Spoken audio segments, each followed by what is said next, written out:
Good afternoon.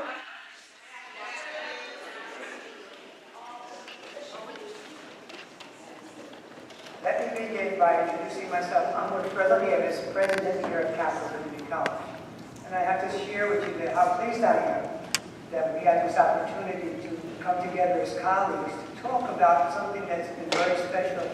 Actually, I guess this is we're going into the third year of an initiative that has helped us to really take a closer look at our students and how they progress and sometimes don't progress, but with their motivation and their challenging lives continue to try, and how we can do a better job of helping them reach. I was speaking to Rachel, the speaker today, and the term productive persistence, and when we were first discussing developing the consortium on the Northeastern, I guess, Resiliency Consortium, talking about the lives of our students and how resilient they are and how we don't often look at that as an asset. And we often don't build and help them to progress in a productive way. So the conversation that we're going to have today and the presentation certainly will help us look at that more closely. I invite you back, not just for this one time, as we will have another session in February, I believe, related and stuff, and some other things. And Nancy LaGuardia, who's the chair of our Center for Teaching here at the college, also does a series of seminars and workshops where we like to have our colleagues come and participate. And so, welcome to Capital Community College. I know that this will be a very productive afternoon, so have a good time.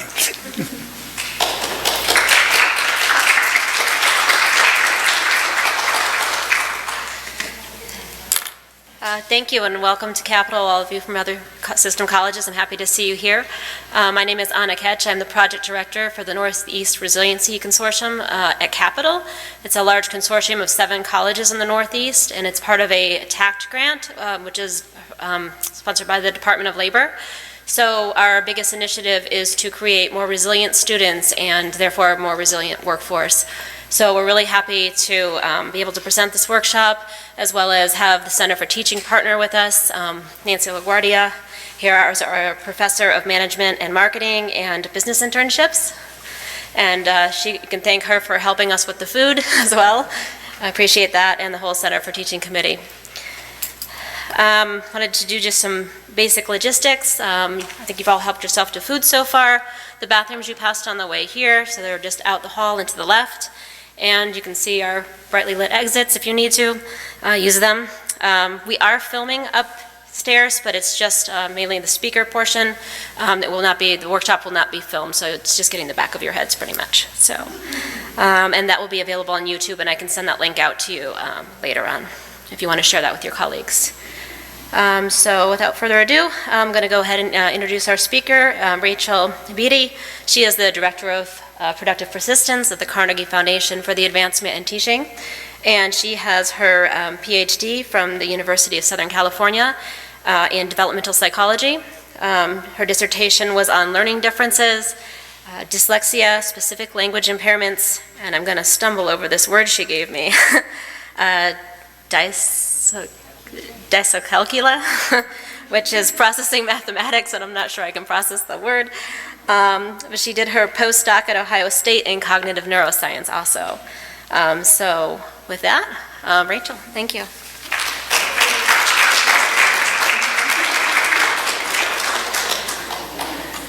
Hi, everyone. Oh, you guys are really awake. Must be the lunch.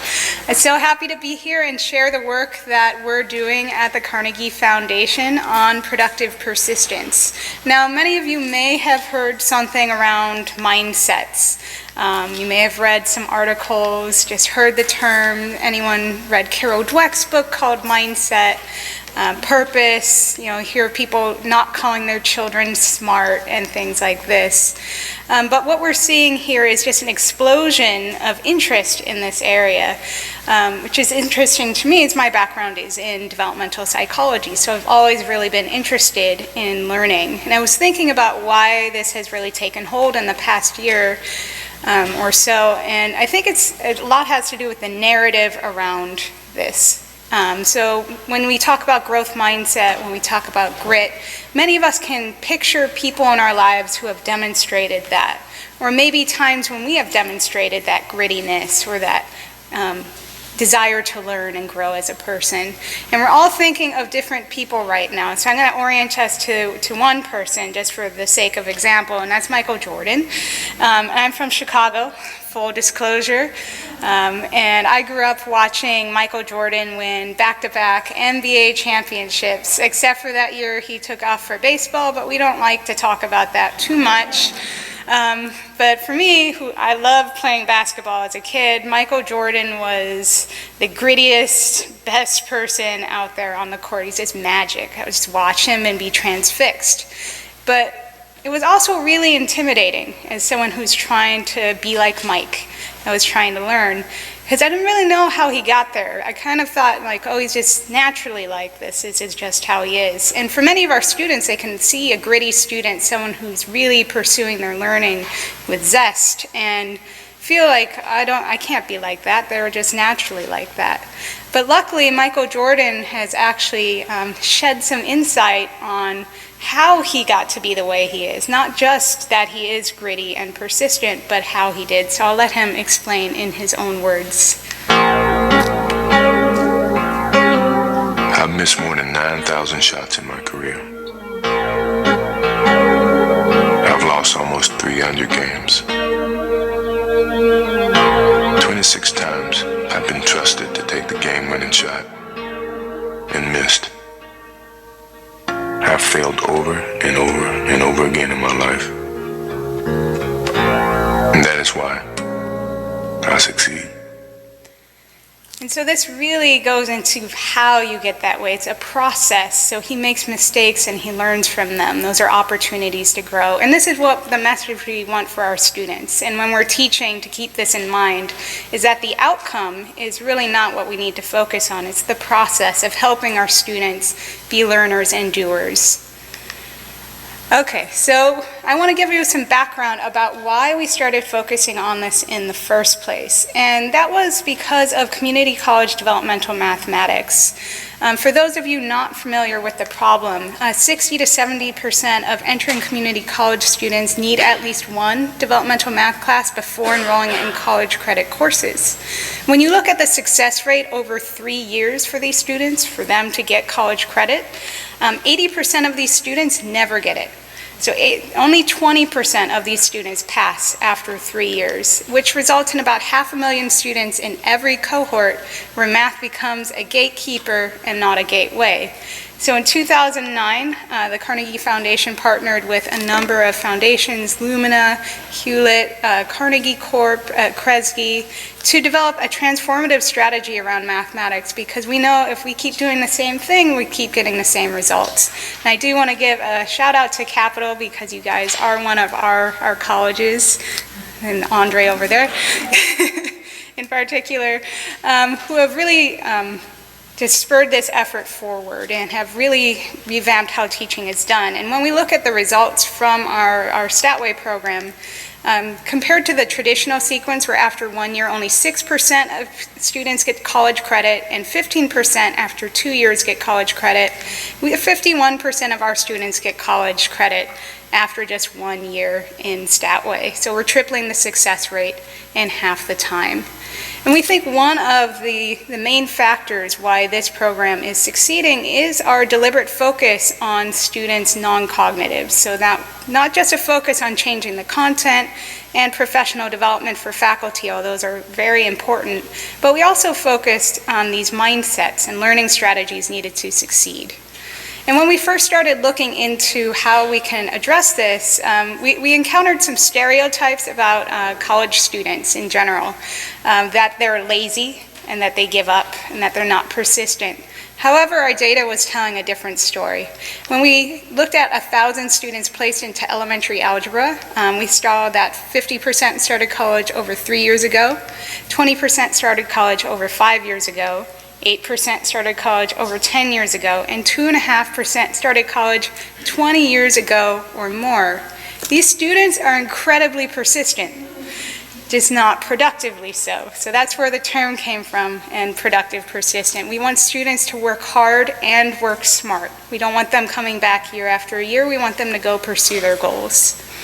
And when we gave it a name, as so often do, we had this instinct to just kind of act and grab anything near to us. If any of you have worked on this, read about mindsets, like I just want something to help my students, because you want to help them succeed. And we call this solutionitis, or the search for the perfect widget, because it feels really urgent. You want to do something right now. And when we were working on this, people would come up and go, oh, you're working on this? You should try, peer tutors to increase feelings of belonging, and maybe work on study skills to equip them with the strategies they need for out of class. But don't forget intrusive advising so they're supported. But they also need metacognitive monitoring so that they have the cognitive skills to monitor their progress. And they should navigate the college campus so they know where everything is. Maybe that's in a mandatory orientation, but we should not forget about proper placement into classes and having wraparound supports as they're in that with, maybe that's with supplemental instruction too. Student cohorts are another thing that we should include that helps with belonging, and we should always invest in faculty development. And don't forget academic counseling, or we should have our students be self-regulated learners, and they should really look forward not just to academics, but to their career, and maybe we should make it all faster. Let's just accelerate it all and really then add a sense of self-efficacy. So we'll just do that. It's easy. So it's not that these are bad ideas. They're just coming from a bad approach. So they're just layering on solutions on or an already broken system. So they're not really going at the root of the problem. They're more just a Band-Aid trying to address some surface issues. So when we wanted to work on students' mindsets and learning strategies, we actually went back to the classroom. We interviewed students and we interviewed faculty, and we wanted to get the real lived experience of these students and faculty in their setting. And we got quotes like this. This is from a student upon completing a diagnostic assessment in a Dev Math course. This student says, "I'm embarrassed by how stupid I am and suddenly feeling very discouraged. I can't even tell which fraction is bigger than another or where they should fall in a number line. I feel like crying." And we saw this theme over and over again, that students felt like no matter how hard they tried, they couldn't succeed in this class, that they didn't belong there, that it wasn't valuable what they're learning, or they didn't know how to succeed in the class. And so we started looking for ideas, interventions that could possibly be incorporated into our pathways, so not just layered on, but built in as a foundational building block. Unfortunately, the field didn't really agree on what improved student success.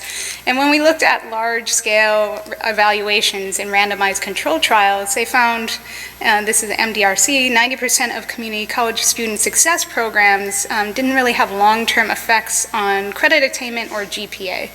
And so we changed positions a little bit and went to two other sources of really promising ideas. And the first was in research and psychology.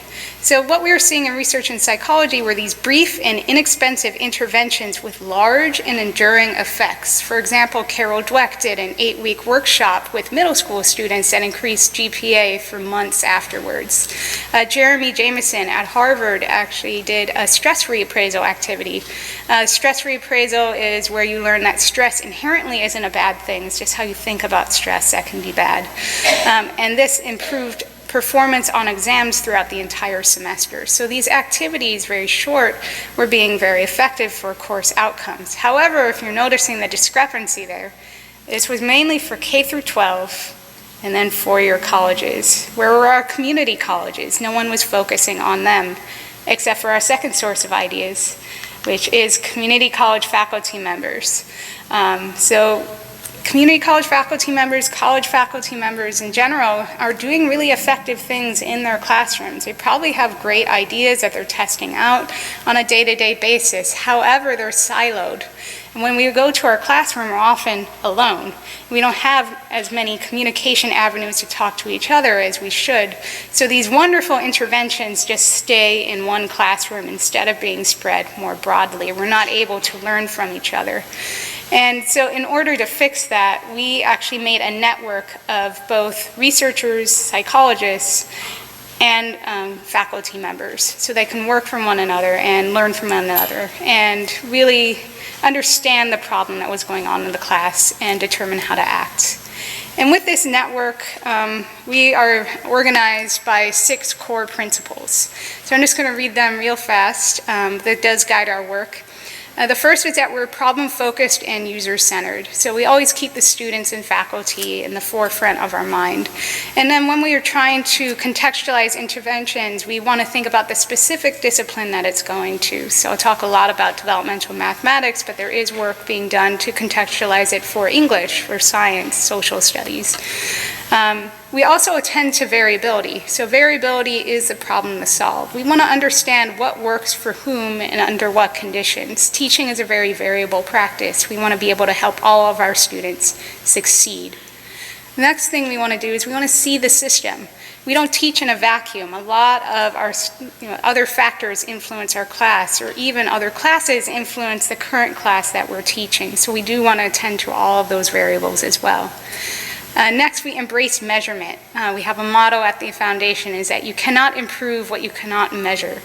And we've actually developed a survey tool around productive persistence to help give us a glimpse into students' mindsets and learning strategies. Next, we learn through disciplined inquiry. So we do many experiments in our classrooms. You can always ask Andre for more information about that, in which we write down what we did, we make some predictions, and then we gather data to see if our small test was effective. And these are small daily tests. So I tried out a new lesson, or maybe I tried out a new routine in my classroom. And this gives us immediate feedback if the test was successful, but also helps us with the next one as we organize in networks, share with each other, and accelerate our learning far faster than we ever could have alone. So guided by those 6 principles, we created the productive persistence framework with the goal that we want students to continue putting forth effort during challenges, and when they do so, they're using effective strategies. And with our researchers and our faculty members, we narrowed it down to 5 high leverage factors that we think contribute to this, such that if you made movement on all 5, we would see far more students being productively persistent in our classes. And now I just want to mention that there are other factors that could contribute to productive persistence, but we feel that in our classes, these are the ones we have the most control over and would make the most difference. So our first is that students believe they're capable of learning, that it's even possible for them to succeed, that if they put forth the effort, try a new strategy, get some help, that they can learn. And many of our students actually don't have this attitude coming into our classrooms. The next is we want students to feel socially tied to peers, faculty, and the course. So doubts about whether you belong in a classroom can really prevent students from investing time in that class, from investing effort in that class. And we want them to be able to identify as learners, as lifelong learners, in fact. Next, we want students to believe that the course has value. And when we talk about value, we talk about both short-term value, which we call relevance, as well as long-term value, which we call purpose. And this isn't just about changing your curriculum to be more relevant, because one thing that's relevant for one person isn't always relevant for another person, but it's also about equipping students with strategies to see the relevance and purpose for themselves. We also want students to have the skills, habits, and know-how to succeed in a college setting. So many of our first-gen or non-continuing gen students might not know really how to navigate a community college campus or college campus in general. I was a non-continuing gen student, and I was sent to the registrar, and I thought they misspelled register because I didn't think that was a word. So there's a lot of things that are related to know-how that we can work on there. But we also talk about emotional regulation as well as study habits, so metacognitive awareness and cognitive skills that go along with that. And last but not least, one which you guys are working on today, we want faculty and colleges to support students' skills and mindsets, because without the support of you guys, students won't be able to have that environment that supports them to express these new mindsets, to use these new skills. And so we were really excited when we came up with this framework. It resonated with our researchers and our faculty members, but that was not enough for us. As I said, we embrace measurement. You can't improve what you can't measure, and we wanted to see, do these factors actually relate to course outcomes, what we care about, our students succeeding, or not succeeding because of these factors. And so we developed a survey, it's about 23 items of students' productive persistence, and we delivered it in week 1 of our classes. And in our data set, we would categorize students as low risk or high risk. So again, just in our data set, not to the students themselves. I always like to mention that. So a high risk student would be someone who thinks, oh, I can't learn, I don't belong here, I'm really anxious, people are viewing me through the lens of a stereotype, things like that. Where a low risk student wouldn't have any of those risk factors. And what we see is that students who enter the course at high risk, 61% of them are below the median baseline math knowledge versus only 21% of the low risk group. So what this is suggesting is that our previous performance, previous academic performance, is shaping our expectancies of ourselves for the future, shaping about who we think we can be in that class. What's interesting, though, is 4 months later, when we looked at the mid-course assessment, so our course is a year long, we see that that gap is still there. So 55% of the high-risk students failed the mid-course assessment compared to only 28% of those in the low-risk groups. And what's even more interesting is about 10 months after this survey was given, we see that gap is not only there, but it is widened. 63% of the high-risk students failed the end-of-course assessment versus only 13% of those low risk. And so what we're seeing here, according to the literature, is that students who feel like they don't belong, feel like they can't learn, will disinvest their effort and their time because they feel like no matter what they do, it doesn't make a difference. I don't belong there, it isn't valuable to me. So they'll start not coming to class, start disinvesting, putting their efforts somewhere where they believe they can succeed. Now this is all really scary and deterministic, so I'm going to follow it up with this, is that we can change students' beliefs in a meaningful way. And actually we do this in our community college pathways in Statway and Quantway in just the first 3 weeks of class with what we call the Starting Strong package, again developed with our researchers and faculty members. And what we see is compared to week 1, we see an increase in interest in math, students' confidence in their ability to do mathematics, increased perceived relevance of math in the course. We see a big reduction in the belief that math intelligence is fixed. We also see a reduction in math anxiety and in stereotype threat. So throughout the presentation, I'm going to describe some of the research behind each of these drivers, but also some of the practices that we use in the pathways to help get these results. So let's dig right in with our first driver, that students believe that they're capable of learning.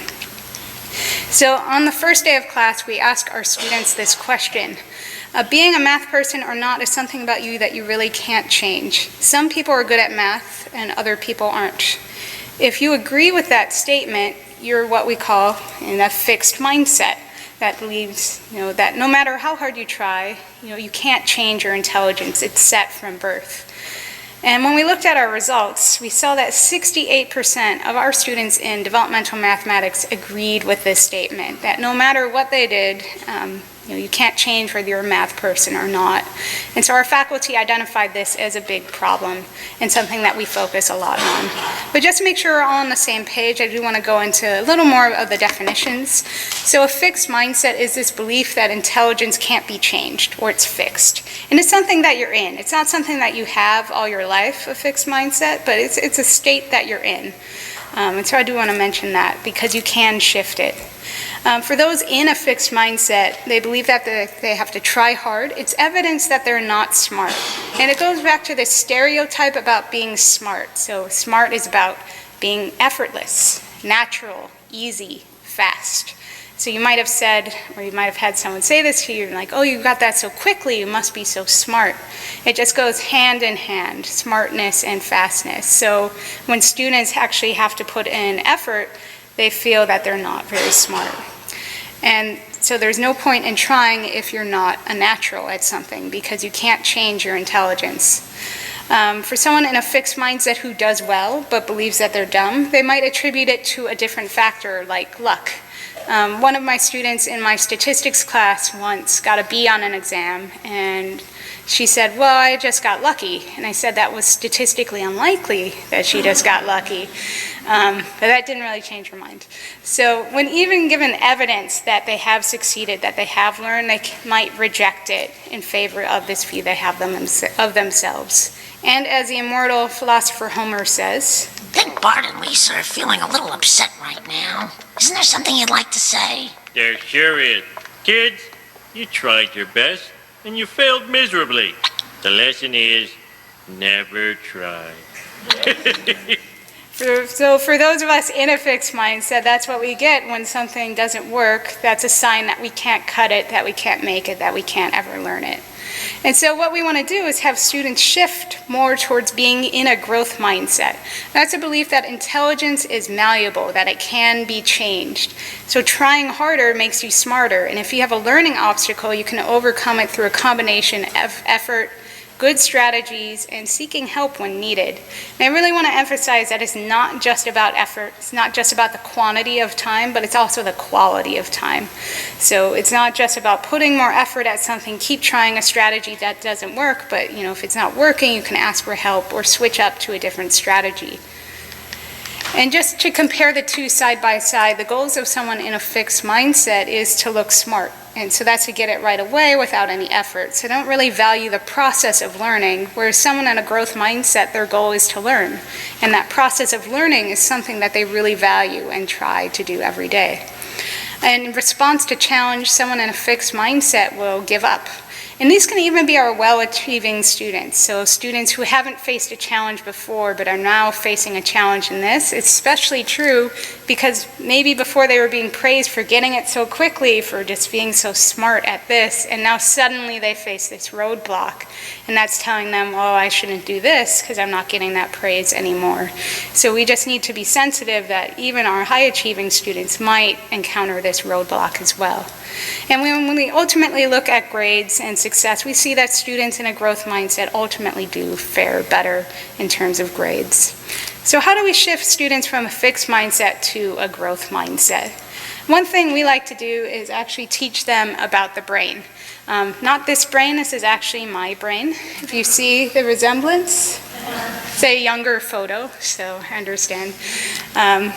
And what we do is we actually teach them how the brain responds to experiences, how your neurons make new connections or actually strengthen existing ones or lose other ones if they're not valuable. And we have students read this article called You Can Grow Your Brain. It was adapted from the middle school study by Carol Dweck and Lisa Blackwell with our Carnegie Fellow David Yeager. And it contains excerpts as like the following. Most people don't know that when they practice and learn new things, parts of their brain change and get larger, a lot like muscles do. This is true even for adults, and that's true. It's true even for adults. So it's not true that some people are stuck being not smart or not math people. You can improve your abilities a lot as long as you practice and use good strategies. And so they read this article. It has some great examples from neuroscience about the London taxi cab drivers and their hippocampi getting larger from experience. They also have a study in there about juggling and how that changes your brain if you practice it long enough, to just make the neuroscience a little more relatable. Once the students read this 3-page article, they do 4 things that we think are really important. So if you're introducing this idea in your class through a video or an article, say from Khan Academy, I do recommend following it up with these 4 things. First, just have them write a really quick summary about what they've learned. So what did I learn in the article? Usually they'll talk about, I didn't know the brain could grow, I didn't know what neurons were, and they'll talk about that. The second is have them relate it to an experience outside of that current class. So we have them relate it to a non-math experience. They'll often talk about how they learned how to drive, maybe when they learned a new sport, something like that, where they saw evidence that they did learn something, but it was outside of that discipline. The third thing we have them do is we actually have them write a letter to a future student or a friend to show them the benefits of this. So what this does is it actually increases the buy-in from the students because now they are conveying the message rather than just being passive and taking it in. They are now passing it forward to future students. And we actually use those letters. They're really great to teach future students about it. And the fourth really important thing that I think is not covered in a lot of other write-ups of this intervention is that you want them to engage in a rich, challenging problem immediately afterwards. So what this does is it provides evidence of their new mindset, that if they try and they put forth good effort and they ask for help, those three things combined can help them learn the material. And so we actually do this right away following the article, which takes about 30 minutes. We engage them in this task, and so that they can flex out their new muscle and grow their brains. So before we put this into our community college pathways program, we actually did a randomized control trial. So in a math class in Santa Monica Community College, we, David Yeager and Roberta Carew primarily, randomly assigned students within the same classes to either reading a control article or growth mindset article. So the control article just talked about the 4 lobes of the brain and what they're called. So it's about neuroscience, but it didn't have that message of growing, and it had the same after steps as well. And what they saw is that compared to students in the control group, only 9% of the students in the growth mindset group withdrew from the course. And again, they're randomly selected into that group, randomly assigned. So that was a 51% decrease in withdrawal rates, took about 40 minutes, and it cost $0. And so after we got these results, we then wrote it into the curriculum for StatWay and QuantWay, and it's just part of the nature of those programs now, is that we all believe that students can grow and they can learn.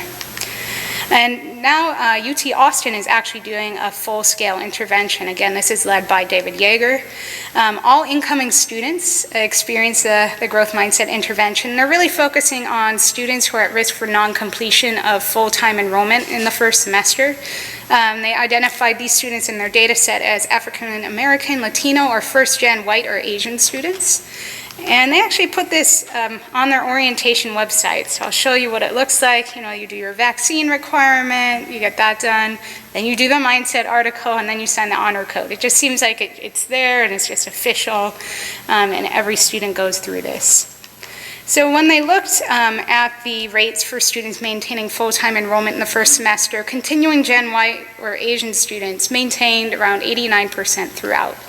And when they looked at the years before they did this intervention, it was about 81% of those students at risk for non-completion doing the same. So there was a gap there between these two groups. And when they tried out the intervention in 2012, again with a control article and with a growth mindset article, they saw that those in that mindset condition, 86% of those students maintained full-time enrollment after the first semester, which reduced that gap between the continuing Gen students by 51%. And I know some people aren't swayed by bar charts and data, so I do always want to include voices from students. This is one of our students who says, "I feel very confident because I dedicate my time to learn the concepts thoroughly. I feel that if one person put in the work to really understand the concepts, that they can pass. I was never a math person, but coming into StatWay has completely made a 360-degree turn about how I feel about math. It is great." So we don't teach geometry in StatWay. One of our faculty members, and I forget who it is, said 360 degrees, that's a revolution. So we'll take that. But if you look at what the student's saying, especially compared to that first quote I showed you about feeling like they wanted to cry and feeling that despair, the student feels very confident. They understand the process of learning, that if they dedicate their time, I can learn thoroughly. That's the goal for this student. And this is just, the goal we have for all our students is to express these thoughts. So that's one side of research that you could do is this growth mindset article. So it's a one-time targeted intervention. But we also want to promote a whole culture that allows students to express their new mindsets and try out their new skills. So one thing we've been really working on is creating a classroom culture that supports growth mindsets. And that actually will be most of the workshop that we're doing this afternoon.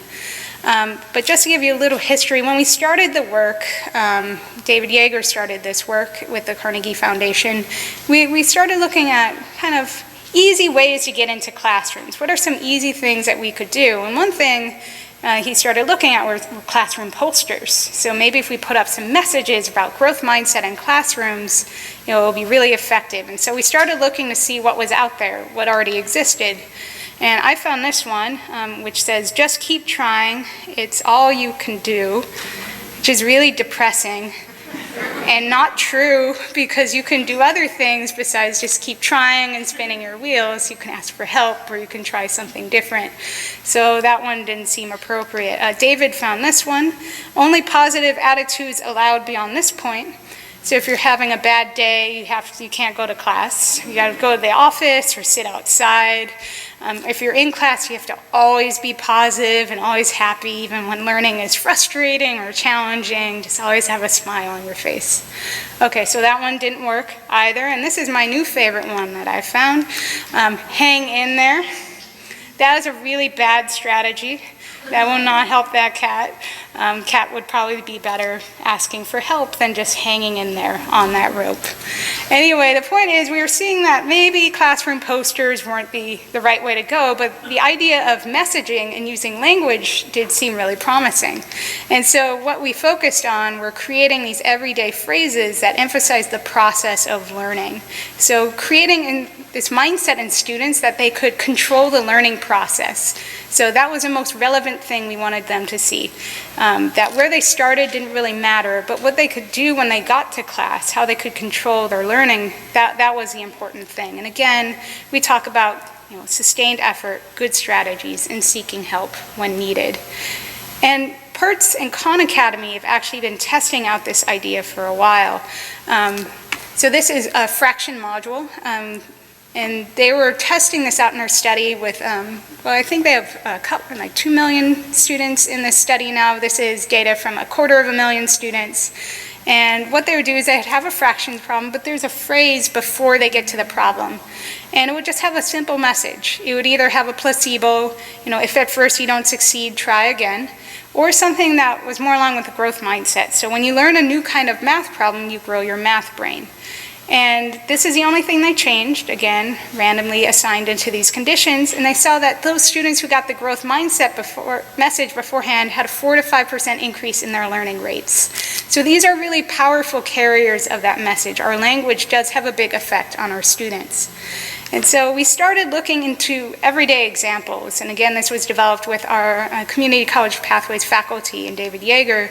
They found some great things that they were already saying, like you're improving, your efforts are really paying off. So that's looking forward, you're improving. I saw that you put effort in. This doesn't work if the student didn't actually put effort in, so you want to acknowledge real effort that happened, not just say this. Instead of, you're really good at that. So you're really good at that emphasizes the outcome of learning rather than the process. So whenever we're praising after success, we want to go emphasize the process of how they got there and where they can go from there. Instead of saying, you are now in this state where you're really good at that, you don't need to do anything else, just stay right there. And we're always trying to move them forward and help them grow. We found that encouragement after difficulty was another great time to use this type of language. One thing we often do is reframe the meaning of struggle. We actually call it productive struggle in our Community College Pathways program. And we'll say things like, struggling on this doesn't mean you can't get it, it means you're learning. Your brain is making connections that are not yet strong. So you're reframing the whole meaning of struggle. That is a normal part of learning, which many students don't actually know. They might think that when they're struggling, that's a sign they can't get it and they should stop. And we want you to say something like that instead of, well, not everyone could get an A on that test, just try to do better somehow. So you're saying here that some people can get A's and some people can't. You obviously can't get an A. And then you're not really providing any concrete actionable steps. So just trying to do better. It could be that they tried very hard, but maybe they didn't try the right strategy. Maybe they got stuck and could have asked for help. So there's a lot of things going on there that makes that phrase not as ideal. Okay, so we're going to do a little bit of audience participation. So I want thumbs up if you think it's growth and thumbs down if you don't think it is. So C, I knew you were secretly a math person. Thumbs up or thumbs down? Okay, all thumbs down. I think math person is a pretty good giveaway there. There's no race of math people. They're not like walking amongst you. It's like math people or not. And no one's really born knowing logarithms, how to do the quadratic equation, anything like that. And secretly is another one that got pointed out. It's like you're waiting for people to show you that they're worthy of praise. And like, oh, I was waiting for you to reveal your superhero identity as a math person. So you guys are right. That is not growth. We don't want to say anything like that. What about this one? I really like your ideas. Most of your writing didn't really make sense, but I can see you were passionate. Do we think growth or not? Very fast on that one. Often referred to as a compliment sandwich, or there's another name for it, but I won't say that because it's on tape. Where, I mean, a lot of us have been told when giving feedback, you should say something nice and end with something nice, right? I was taught that. That's just a nice thing to do. I'm Midwestern too. We tend to be very nice. But when you actually read that, that's not nice at all. This is very mean. There's nothing actionable that they can do. That didn't make sense. What do I do from there? How can you support me? Something nicer to say is, let's work on making your ideas clearly communicated. Here are some strategies. Here's the times for the writing center. Let's work with you on that. Rather than just stating some nice facts and saying that it doesn't make any sense. So in order to make it a little more growth mindset oriented is we want to make it actionable and about the process of improving and learning. Okay, last one for this. For students who have some strong skills coming into a topic, you're starting out knowing a lot, now let's grow what you know. So we think growth or not growth. So I see mostly thumbs up, a little hesitant there. I like this one a lot because we don't want to always say you can grow, you can learn, because many of our students actually do come in with a lot of skills, whether it's from class or their own experience that they can build on. So emphasizing like, yeah, you have learned a lot, you have grown, let's keep going, let's go from there. How can you relate it to that knowledge that you bring to the class? And constantly looking forward. So this would be a good example of a growth mindset phrase.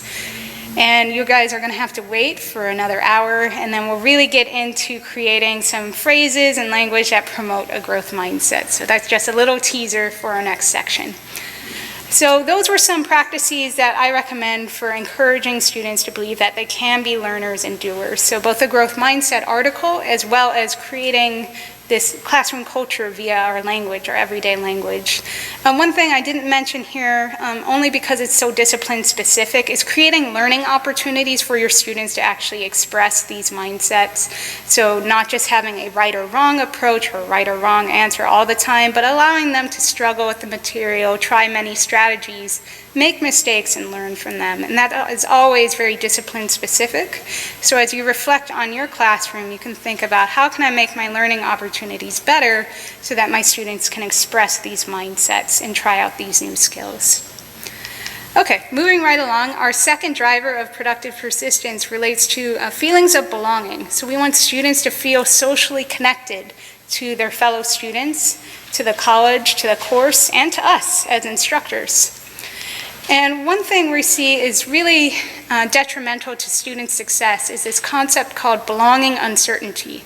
So it's just questioning whether you belong. And it's actually really common. A lot of us do this all the time. If you're not from Capital, maybe you walked into this workshop looking around for clues as to, am I in the right place? Do I belong? Will they want me here? Will anyone sit at my table with me? And again, it's really common. But for most of us, these beliefs are short-lived. So they'll go away. We'll start getting those cues that we do belong or that we can belong. But for those of us who are targeted by stigma or negative stereotypes in that setting, these concerns are actually heightened and prolonged. And it doesn't matter if that stigma or stereotype was created by overt or covert actions, our perceptions that we might be viewed through the lens of a stereotype. Maybe we're just not really represented in that room, and that's giving us cues that maybe we don't belong there. Whatever it is that's making the student feel like this can lead to feelings of belonging uncertainty. And these feelings of belonging uncertainty can really cause us to question when things happen that are negative, so negative social events in particular. It just makes their meaning much more ambiguous. So let's say your students are in a study group. You're in a study group, for example, and someone forgets to invite you, and you have belonging certainty, so you feel like you belong. You might go, oh, they just forgot me this time, or they're really busy, or maybe they emailed me and went to my spam, something like that. And so you kind of trust that people wanted you there, that you belonged. But if you have this belonging uncertainty, you might also add this other question, is maybe they didn't want me there. Maybe I don't belong in that group. So you're just constantly questioning when something negative happens in this environment, is it because they don't really want me there? And we see that came through in our interviews with students. And these were from Arlene Arnsberger. One student said, "I'm embarrassed to be at community college because high school teachers said I would end up at community college because I'm lazy." So there's a stereotype just about being in community college and whether students want to identify as that type of student or not. Another student said, "I don't have any friends here. In between classes, I sit in my car and see everyone talking to others, and I wonder, how did everyone else make friends?" And this student talking about their own classroom, "I felt that if I stopped coming, no one would even notice. That if they just didn't come to class anymore, no one would care." And we see that comes through in the data as well. So not only are students saying this is actually impacting their success in the course. So we ask students this question, how often, if ever, do you wonder, maybe I don't belong here? And this is actually at 4 weeks into the class. So students who still feel uncertain about their belonging in the class at 4 weeks, 25% of them withdraw or fail to complete their first term. And for those of those students who remain, who are still highly uncertain that they belong, only 39% of them get a B- or better, compared to 55% for students who feel like they belong. So this feeling like you don't belong really prevents you from putting in the effort in that class, from identifying with other students. And since our classroom pedagogy is based on collaborative learning, this has a big effect on that, on whether they'll engage in the groups and in the sense-making process. So what are some things you can do? This is one intervention from Walton and Cohen. We actually don't incorporate this into the pathways at the moment, but it is worth considering. What they did is they had an hour-long writing exercise in which first-year students learned that doubts about college are common at first and short-lived. So they were given summary stats from a survey of upperclassmen students, as well as representative quotations from ethnically diverse juniors and seniors. So to give them both the data and some qualitative information about how this changes over time. So here are some quick stats. So they'll just say during their freshman year, many, if not most students worry about whether or other people at Yale accept them. And so they have this survey data there, which suggests that most of the freshmen did experience this. And then, but after the freshman year, most students come to feel confident that other people at Yale accept them. And then the stats were that 82 to 97% of upperclassmen reported that since their freshman year. So again, they're common, but short-lived. And the quotes also echo this sentiment. So freshman year, even though I met large numbers of people, I didn't have a small group of close friends. I had to remind myself that making close friends takes time. Since then, I have met people, some of whom are now just as close as my friends in high school were. So again, it's the same information, but said through the mouth of a student. And so this intervention was done in the first semester of freshman year, and this is a 4-year college study. And they tracked students throughout the 4 years, and they really focused in on Black students because they thought they were facing more stigma and negative stereotypes at this particular college. And what they saw is that Black students in the control group relatively maintained their GPA, slight increase near the end. But for Black students in the treatment group, their GPA actually increased steadily throughout the college experience and matched ultimately these students in the white students in the control group. What's interesting and somewhat unexpected is white students in the treatment group also experienced a bump, that their doubts about belonging uncertainty may have also been improved by this intervention, even though that wasn't the targeted effect, and raised their GPA as well. If you go and read the study, you can check out some other really interesting things. It also improved the health and well-being of the participants in the treatment group. They were more likely to go seek out services, go to the medical center, go to the gym, because they felt like they belonged to that campus. So this is one exercise that you could try. It's just an hour-long writing exercise in which they reflect on their feelings of belonging uncertainty. But one thing we really focus in on the community college pathways is building trust. So trust is not just a warm, fuzzy feeling, it's actually a cognitive leap. So it's an assumption that another's intentions for you are good and that you're going to be treated fairly. So you're walking around with this assumption that they're going to be good to you. And so this frames the meaning of those ambiguous interpersonal events. So that study group, as I mentioned before, since that student trusted their group, the meaning became less negative than if they did not trust their group. And so we focus a lot on this, not only trust with us and the students, but between students as well. So as I mentioned, our pedagogy is primarily collaborative learning, so students work together every day in class, and in order to make that group functioning work, they have to trust one another and work together. And so we start building that trust from day one of the class. So we do a lot of activities allowing students to get to know one another, setting expectations and norms for respectful discourse. Many of our students, English is not their first language, so we want to respect them. They might need more time, but they're still contributing a lot of value to the discussion. And one thing that we do also is a contract activity, and I'm going to show you a clip from a classroom where this is done. And it sounds really boring, a contract activity, but it's not your standard contract. In this contract, students are making commitments not only to themselves and their success in the course, but to other people in the course. So they're committing to helping each other succeed. And with this sense that everyone should be there at the end of the course, that we're all in this together and that we're all going to help one another. So the activity goes in 3 parts. The first is that students silently read through it, just to get a sense of what it is, and think of maybe some commitments they might have problems with, that they might need support from their group on. And think of commitments where they feel really good on and have strategies that might help other students. And the next step is they have a group conversation, so within their new groups, about how they can support one another, which ones, again, might be difficult, and then develop some questions for the larger group. And what I'm going to show you now is footage from the larger group discussion. This is led by Michelle Brock at American River College.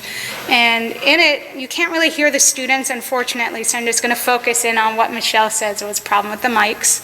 But she's going to take the class through an exercise to create shared meaning of these commitments and to think about some strategies. So I'll let Michelle take it away. Okay, I think I gave you more than a minute.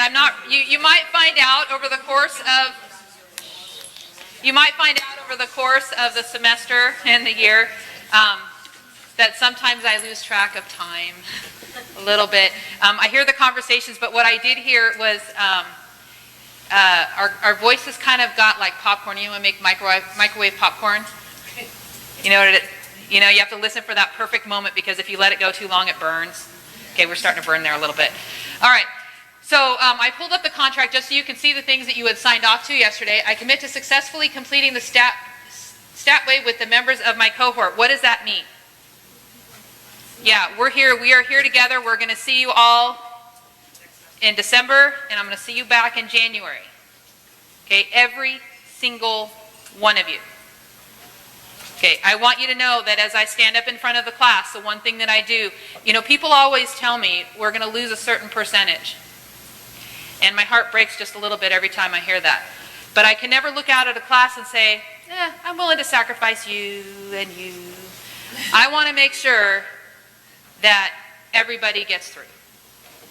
Okay? You committed, you signed on to this class. You said, I want to do a year. I want to get through this. I want to learn statistics, and I want this done. So I'm going to do everything I can to help you make that happen. Okay? But I also want you to look around at the classroom. Look at the people in this classroom. Okay. These are the people you're going to be with for an entire year. Okay, these are the people who your heart should break just a little bit if you see somebody missing, and you should want them there, right? Okay, even if they annoy you.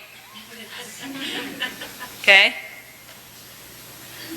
Even if you annoy yourself, we want you there. Okay, so I want you to think about that. That these are the people, we're here every day, 4 days a week, not every day, you get 3 days off from us. We're here 4 days a week, and we should see each other every day. Okay, I will commit to helping all of my cohort members understand statistics and complete Statway. So what does that mean? Help each other. So when we're doing our group work, you're not just running off on your own going, okay, I got this, I'm just going to get my work done and I'm going to get out of here. Yeah, there's no I in team. And there's no I in Statway. Just saying. So, our goal is to make sure that our group gets where they need to be, that we get through the material, we follow the time. Sometimes you might look out at somebody and go, but they're getting it faster than I am. Anyone ever seen that happen in class? Okay, and then what do you follow that up with? And you want to share with the phrase that you follow up with in your head? What am I doing wrong? Ooh, show me how you got that. I like that. Anything else that's come up? Because that's kind of more the direction I hear. Anyone else? I don't want to hold them back by asking them for help. Ooh, I don't want to hold them back by asking them for help. But they made a commitment to help the members of the group, to help the members of the class. So if you ever have that scenario where you have a question, you owe it to yourself and you owe it to your group and you owe it to our class to ask. Okay, does it have to be the perfect question? No, good. Okay, perfection is, yeah, I realize it took me a long time. I'm never going to attain it. Okay, but I can be pretty darn good. So what are some things you notice Michelle doing to promote trust in her classroom through this contract activity? Anything you see? Yeah. She's admitting her own inadequacies. And if you acknowledge that to students, they get more willing to admit the troubles that they have with it. Yeah, she's admitting her own vulnerabilities to her students, and you think that's going to help make that connection further down the road. Yes? At the very beginning, first day, she says that she cares and she's looking for a collective, caring community. So it's even on the first day, this is an expectation that we're a community, we're going to be together, we're going to have the same attitudes and success. What else do we notice?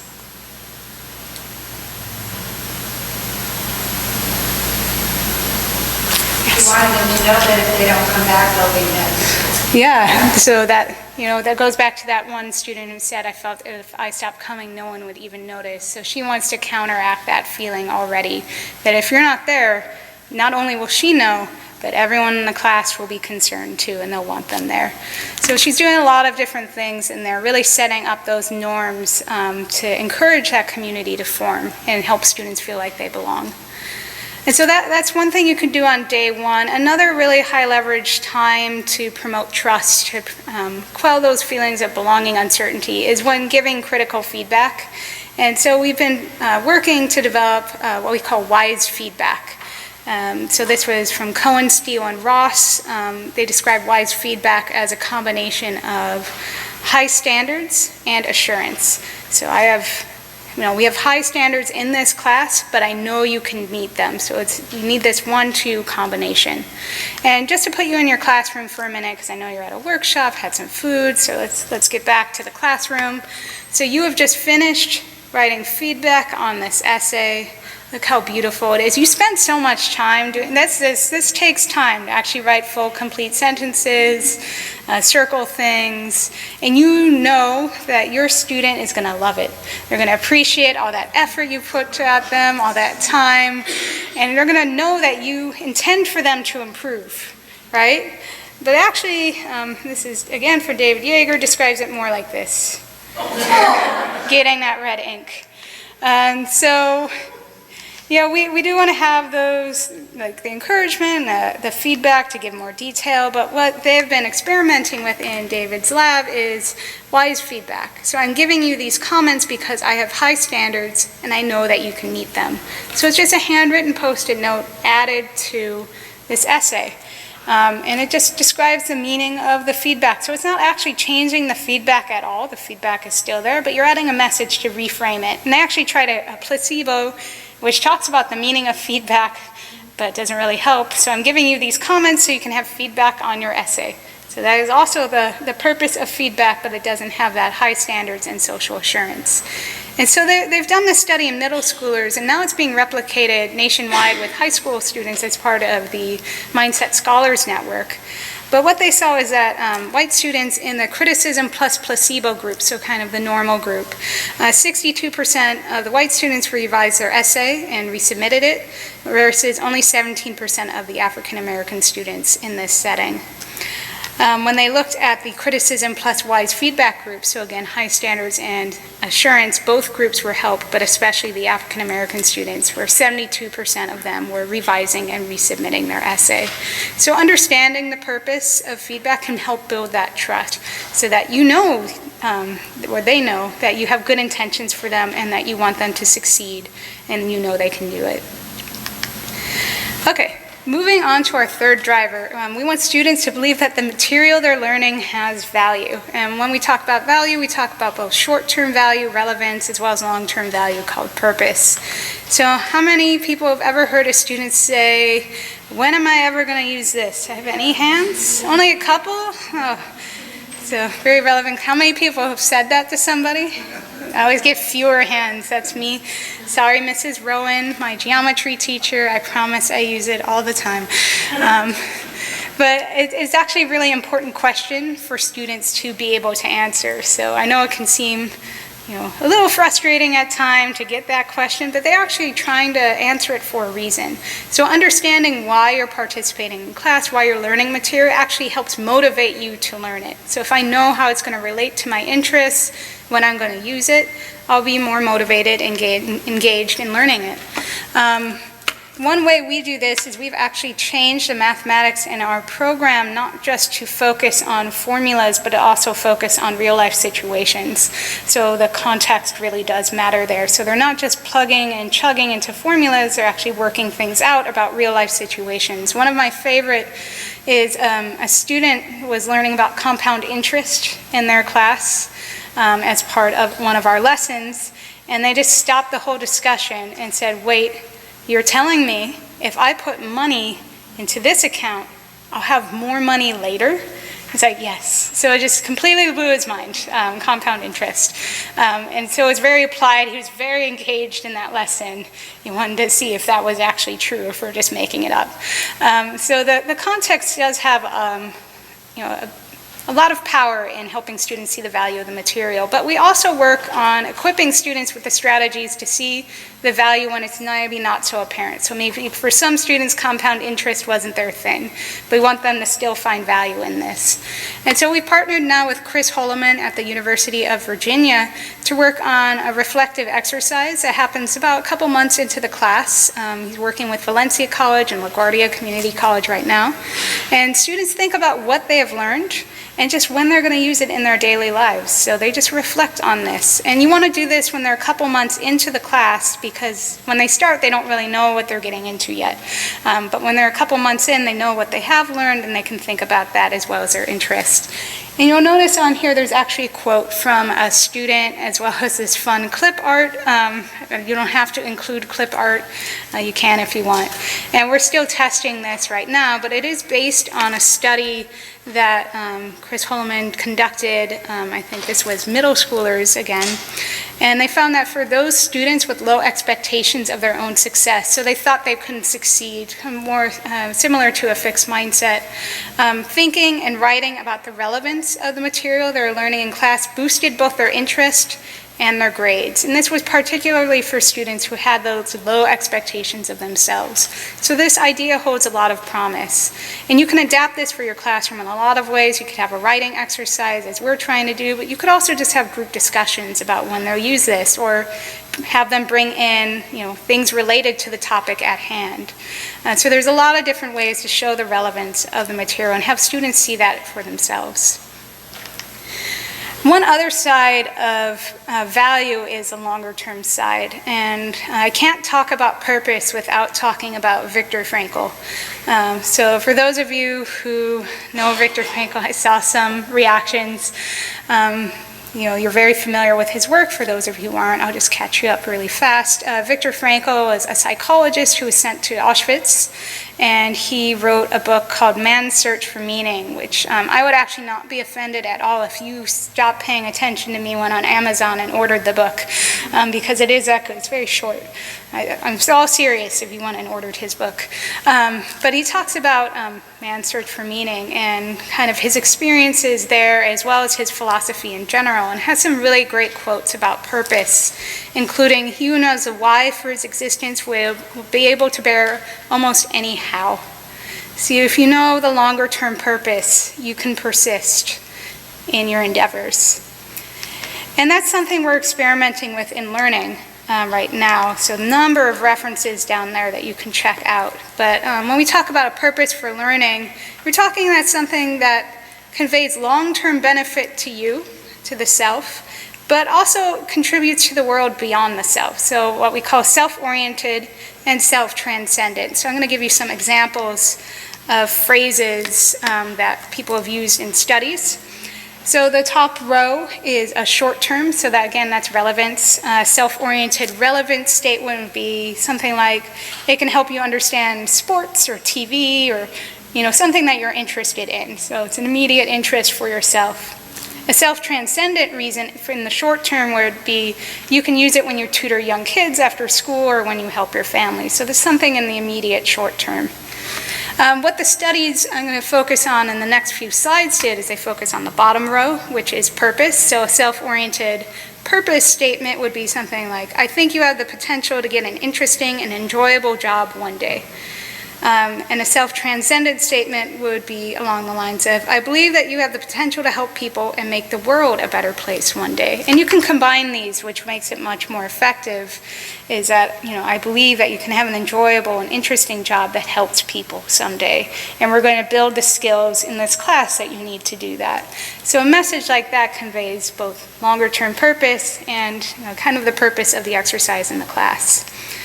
And a study by Gala et al. Set to test this out with middle schoolers again, called the boring math task. I think it's David Yeager's name for this, in which students could freely choose at any time whether they wanted to do math or play a game or watch a movie, anytime. No one's watching, no points there. And so this is what it looks like. Let me just see if I can get this to play. Great, so I'll just take you through the participant experience. So this is what it looks like. They just start, and again, anytime, just click around. So they're doing math. They're being very diligent at first, trying out some math problems, seeing what that's like. Oh, okay, quick, went over a movie and game. So let's see what they're going to watch. They're going to watch Call Me Maybe. And so this is what the experiment is generally like. At any time, they could switch back to doing the math problems if they so choose. And the experimenters just counted the amount of time they spent doing this, the number of problems they tried, and the number of videos that they watched. And for those in the control condition, it is as you would expect. So in the first trial, we see that, average 67 math problems solved. 37 in the second trial, so down a lot. And the videos show the opposite pattern, which they don't watch as many in the first trial, but they watch a lot more in the second. For those students who are primed with a statement about sense of purpose, we see that that drop is still there, but it's significantly less. And the same for the videos. So they watched slightly more videos, did slightly fewer math problems, but not a significant drop. So this reframed the whole meaning of this task. And for those students who received this intervention in classrooms, this is from David Yeager's study, they found that it actually increased GPA for all students, but especially for students with a pre-intervention GPA below 3.0. And so how does this work? The purpose for learning changes how we appraise the current task at hand, how we can use the information. Does it help us meet that larger goal or not? And if we think it does, we're going to have greater diligence on that task. We're going to pursue it and persist in it longer, which leads to a whole host of behaviors. So our appraisal of tasks are going to be more meaningful. We're going to participate more in groups. A teacher is going to notice, and this ultimately these behaviors will increase grades. So just starting this cascade of events, triggering this new mindset, helping students reappraise the value of these tasks has been seen to be very effective. Okay, so far I've been talking a lot about mindsets.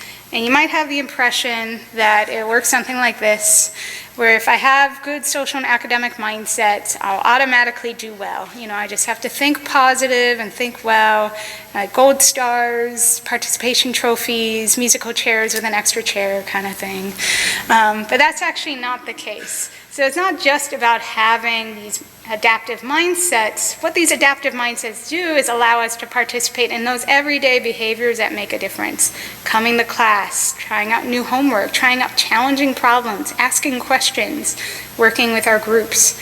And these everyday behaviors actually lead to higher achievement. And really cool is that higher achievement reinforces those new mindsets that we've been working to develop. So you're setting up this nice cycle in which students develop these mindsets, makes them more open to participating in the process of learning, and they achieve more, and this again reinforces those mindsets. And so let's talk a little bit about some of those everyday behaviors that we think are really successful for students. So one is just know-how. And this applies to a lot of different domains. So I'm going to talk about college know-how, but you can think about know-how in your class. Maybe you have a lab section, and maybe there's writing, and there's a technological component. So just knowing how to log in, where to find everything in your course, how to get to your email. These are big components of know-how. Focusing on college know-how, many of the course progressions materials created for students can actually be really confusing. And actually this was a revised one to be much easier for students to navigate their mathematics and statistics courses. So these can be really challenging for students, especially who don't come in with that know-how about how to do college. Another one, this is with Stephanie Reeves, one of our Alpha Lab fellows. She did this experiment, which no one please do this again. But what it was is a financial aid form, and you would put in your information, and then it would just refresh it. And I would do that a few times, just to really drive it home if you're in that experimental condition. And this would actually decrease your feelings that you belonged in that setting and ultimately impact your performance. So if you think about it, for students or all those of us who've had problems filling out something like this, I'm like, I can't even fill out a form. And do I belong here at all? So those are the kind of feelings students have when they don't have the know-how to succeed. Like, I can't log in the Blackboard, I can't find any of the materials, everyone else seems to find it. And that can contribute to low motivation and engagement. So you also want to support know-how. Another thing we talk about is emotional regulation, and I'll describe stress reappraisal, but learning isn't always a really fun, happy process. It can be challenging, especially when you're grappling with something new and trying to make sense of a difficult concept. So we talk to our students about this a little bit, one with reframing the meaning of struggle as a natural part of learning, something that should be expected. But we're now been testing out something called stress reappraisal. So in our classes, many of our students have math anxiety. Actually, our faculty tend to describe it as math PTSD, math trauma, or math bruised. That's a new one. So when it comes to tests, they get really, really anxious. So they may have studied the right way. They may have those study skills down, but tests, they just get really, really freaked out.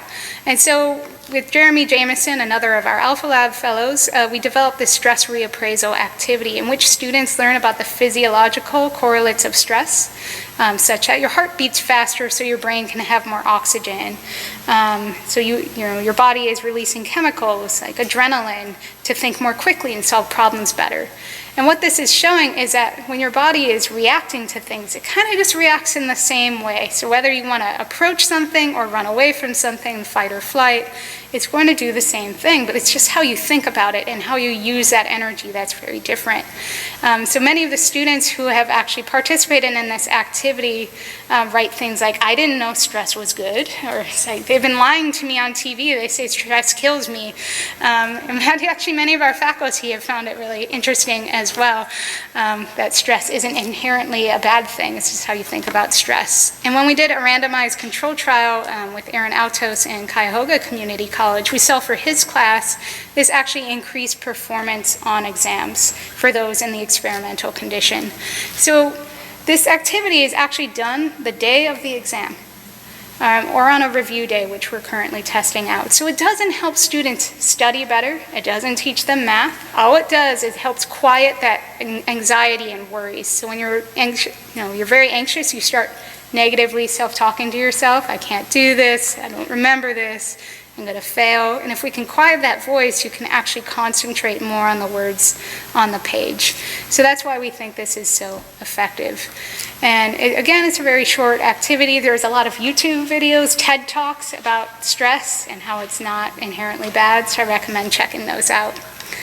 Okay, last but not least, in our learning strategies, we focus on traditional things. So we know that many students do study long hours, but continue to fail because they're using really ineffective strategies. So you may have had a student who failed and come up and said, well, I studied all weekend. Our question always is, well, what did you do? This is a really nice discussion to have, and many of them, you'll find out, use shallow learning strategies. And these are really passive things like highlighting or rereading a section. Now, highlighting can be useful, but not on your first pass. So when you're highlighting, when you're first reading a text, you might be picking out the wrong things because you haven't fully synthesized all the material enough to go back. But if you're highlighting after you've gone through a few times, you've done an analysis of what you need to know, then it can be a lot more effective. But most of our students will highlight, as I used to highlight as I go along, reread a section, try something they already know, and not think about too much what they don't know. And that's what we want them thinking about, these deeper learning strategies where they're thinking about their own thinking, reflecting on what they know and what they don't know. And something that we've incorporated into our homework assignments is called self-regulated learning. So it's a cycle that we take our students through. And there's different configurations of it, but this is the one that we use. The first is that we have students gather information about the task at hand. We do this by asking students about their confidence about each of the topics that's going to be addressed. So on a 1 to 5 scale, we're going to ask about these 5 things. You should know these 5 things before you start the assignment. If they're below a 3, so they're not feeling too confident, we give them tips about, hey, you could go back, you could try these other problems, read, and practice before you come back. And the next, they goal set and plan. So we don't want them to have unrealistic goals, like they're going to learn an entire module in a day. So that doesn't seem very realistic. So we want them to have these realistic goals and plans for overcoming obstacles. Next, we clearly want them to enact sometimes, and myself included, we'll get to this information gathering and goal setting thing, and then I've done all this work, so I'm done, right? No, so I haven't actually tried studying yet. So you want them to actually study, and then at the end, adapt it. So with our homework, we actually provide just a little space for reflection.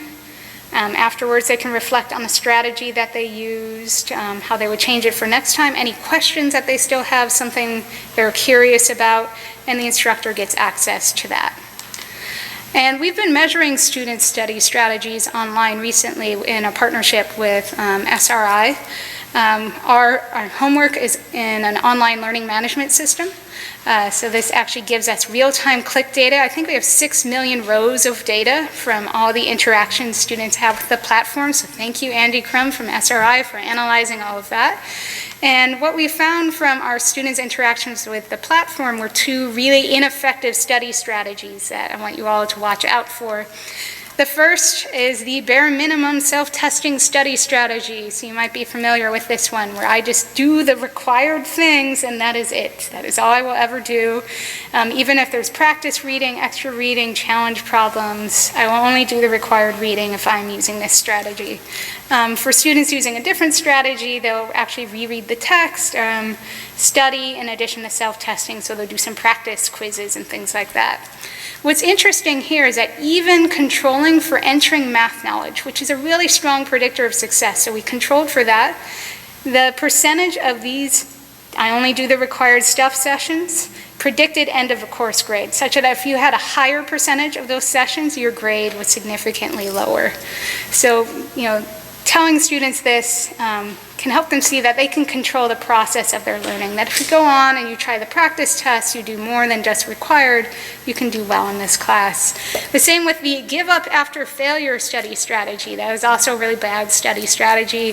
So if I fail and I log off the minute I failed, I don't try anything else, that's very consistent with a fixed mindset. We also see it's a really ineffective study strategy, controlling for background knowledge again.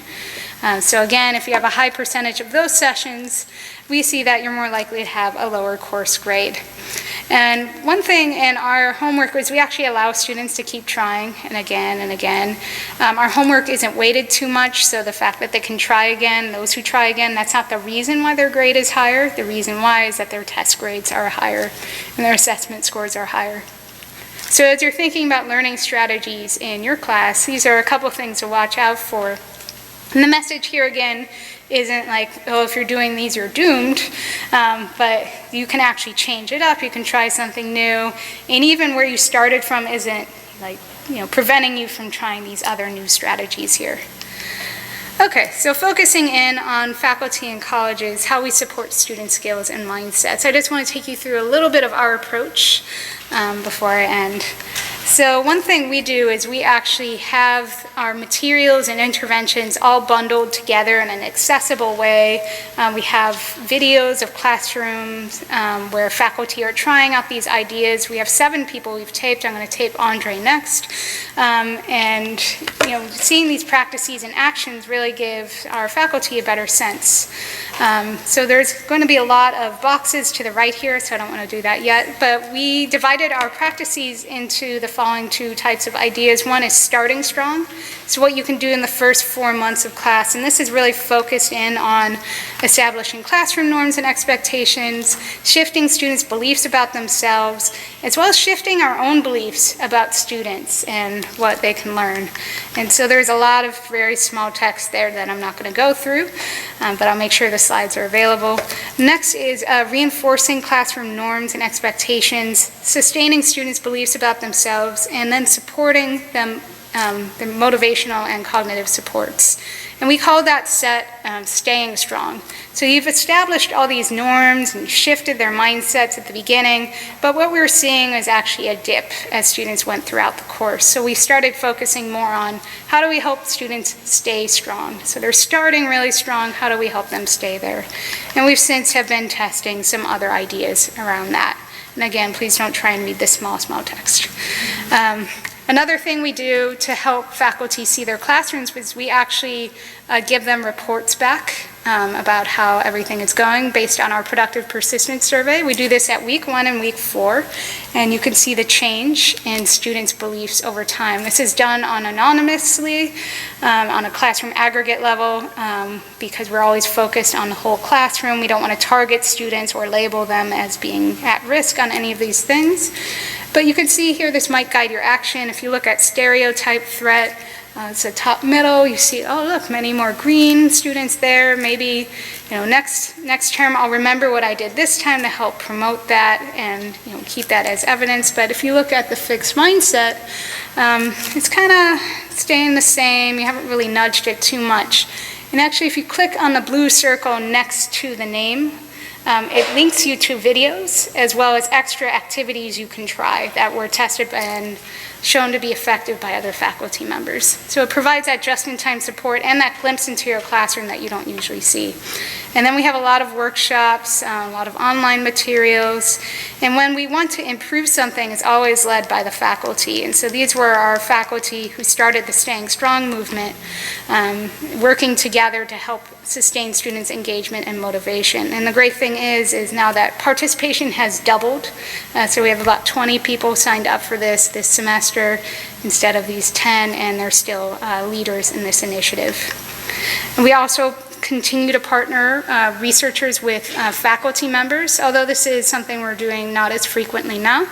But we believe that researchers do have insights for us still, but they're only really useful if they're contextualized for our setting. So we always pair them up with faculty members.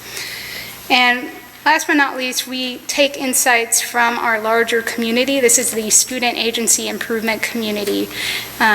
It is a network of K and up faculty members. We have the Productive Persistence Network, which is our community college and four-year group that I lead.